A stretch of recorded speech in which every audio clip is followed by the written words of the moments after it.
آیا صرف تکلم به یه زبان مشترک تضمین میکنه که دو نفر حرف همدیگر رو بفهمن؟ چقدر با شریک زندگیتون وقت میگذرونین؟ آیا به خدمات متقابل توی زندگی مشترک اعتقاد دارید یا فرد مطالبه‌گری هستید؟ حاضرین چه کارهایی انجام بدین تا زندگی مشترکتون پایدار بمونه؟ ابراز عشق و برقراری ارتباط با شریک زندگی بخش حیاتی هر رابطه یا ازدواجه. اگه زبان قوی مشترکی با شریک زندگیتون نداشته باشید، توی برقراری ارتباط با اون دچار مشکل میشید. برای داشتن ارتباط مؤثرتر با شریک زندگی، باید زبان عشق که یکی از سخت‌ترین کارهای دنیاست رو یاد بگیرید. انسان به عشق نیاز داره، پس باید طریقه ابراز عشق رو بلد باشه. توی این ویدیو نکات مهمی در این باره برای شما گفته میشه.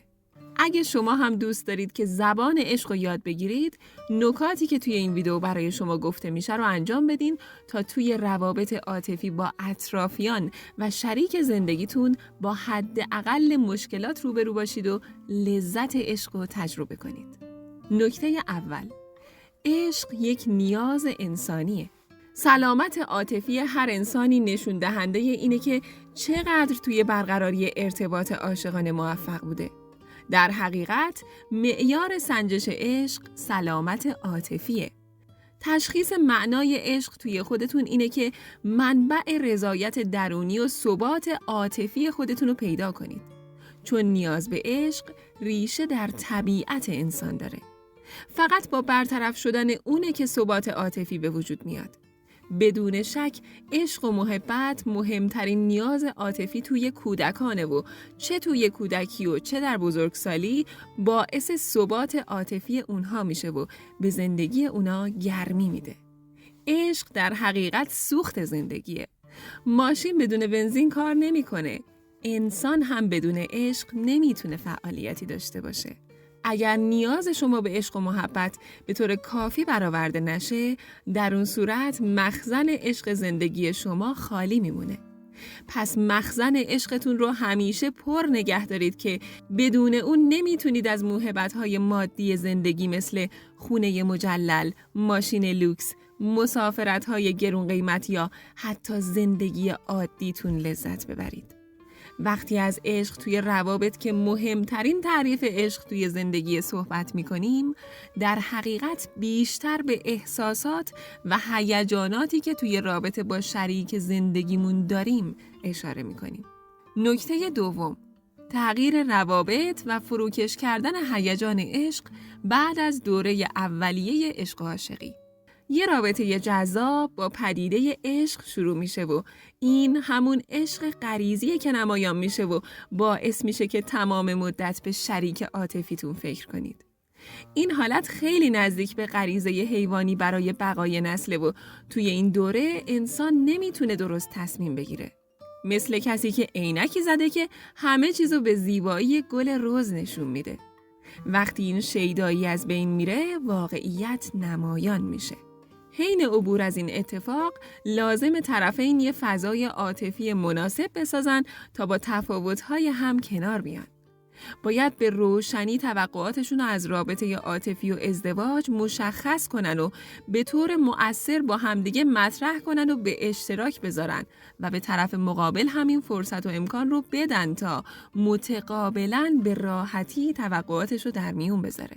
نکته سوم، فهم زبان عشق شریک زندگی لازمه یک رابطه طولانیه.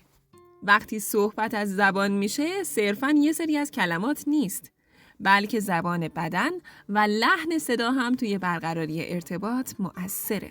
زبان عشق هم همین جوره و همینطور میتونه پیچیده باشه و به همین دلیل هم برداشت هر کس از عشق متفاوته. باید به زیر و بم زبان عشق همدیگه پی ببرید تا همزمان با حمایت از رابطتون خودتون هم پیشرفت کنید. سوء تفاهمات زمانی نمایان میشن که یکی از افراد زبان عشق دیگری رو به اشتباه ترجمه میکنه.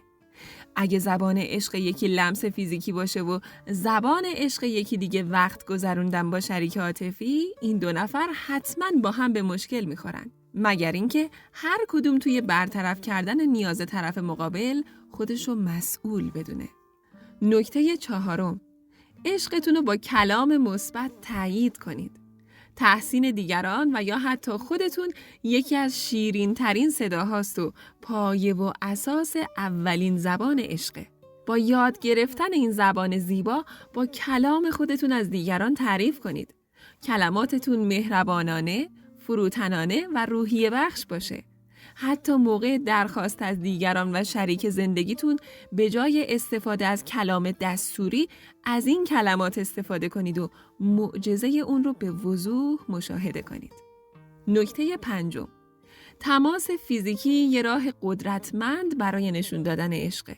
تجربه ثابت کرده نوزادانی که بغل گرفته میشن و مورد نوازش قرار میگیرن توی بزرگسالی از لحاظ عاطفی سالمتر هستن. مورد نوازش قرار گرفتن، بغل کردن، بوسیدن و گرفتن دست همسرتون موقع پیاده روی قطعاً حس عشق بیشتری رو توی وجودش ایجاد میکنه. افرادی که از هم دورن، به ویژه زوجها، باید به روش‌های مختلف مثل تماس تصویری یا فرستادن عکس و فیلم از خودشون ارتباطشون رو حفظ کنن و از این طریق احساس نزدیکی بیشتری به هم داشته باشن تا نیازهای عاطفیشون رو برطرف کنن. باید زبان عشق خودتون رو مشخص کنید تا مشکلاتتون حل بشه. اگه شریک عاطفیتون با شما رفتار آزاردهنده‌ای داره و باعث ناراحتی شما میشه، نشون دهنده اونه که زبان عشق شما رو بلد نیست. برای حل این مشکل از خودتون بپرسید بیشتر از همه از شریک زندگیتون چه خواسته‌ای دارید؟ به حس عاطفی غرایزتون اعتماد کنید و ببینید بیشتر چه چیزهایی باعث میشن شما حس کنید که از طرف مقابل قدردانی شدید.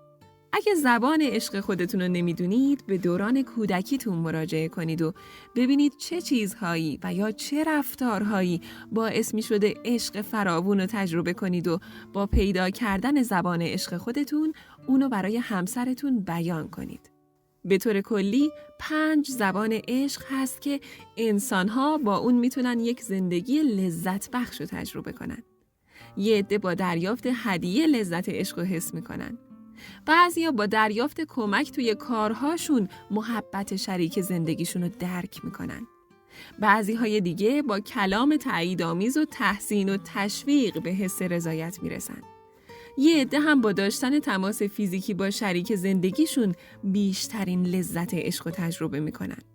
و در نهایت هم افرادی هستن که از طریق وقت گذروندن با شریک زندگیشون نیاز عاطفیشون رو برطرف میکنن. اگه با زبون عشق آشنا بشید، هرگز با اطرافیانتون و شریک زندگیتون به مشکل بر نخواهید خورد. ممنونم که تا پایان ویدیو همراه من بودید. اگه ویدیو رو دوست داشتید لطفاً لایک کنید و توی قسمت کامنت ها نظرتون رو که برای ما خیلی مهمه حتماً با همون به اشتراک بذارید.